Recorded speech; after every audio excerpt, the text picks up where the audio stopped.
Yesterday, I said the number one sign that a man is emotionally healed, something you want to look for, is that he listens to understand, not to win, not to defend himself. He wants to know why you feel the way you feel, instead of being like, oh, you're just overreacting. Like, he really wants to know. And I said that's my number one sign. And I got some comments like this, and I think you're completely right. Emotionally safe humans, men and women, both need to be this safe for each other. I completely agree. There's there's another one. This, I'm gonna say this is 1A. And this was a big one for me. This was a massive shortcoming in my emotional stability. And it is this: that he supports his woman's growth and his woman's ambitions.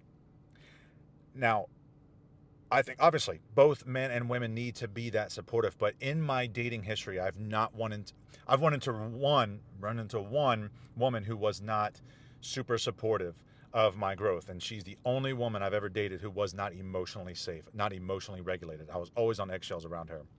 But every other woman I dated, even in my 20s, were just insanely supportive of anything, any ambition, any little wild dream I had, super effing supportive.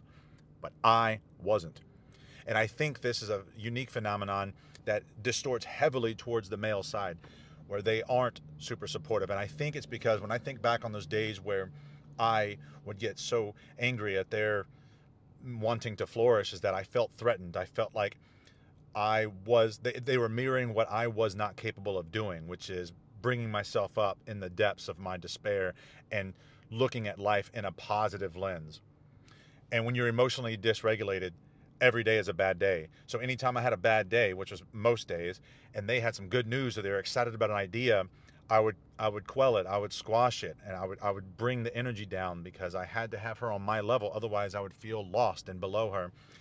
That is what you want to look for in a man. Somebody who, yes, listens to you to understand, but also supports your growth, supports your ambitions, and doesn't, even if he does have a bad day, he's still going to be proud of you for what, even a stupid little crazy idea you have. It's just super proud of you. And yeah, that's a big deal. That's a big deal.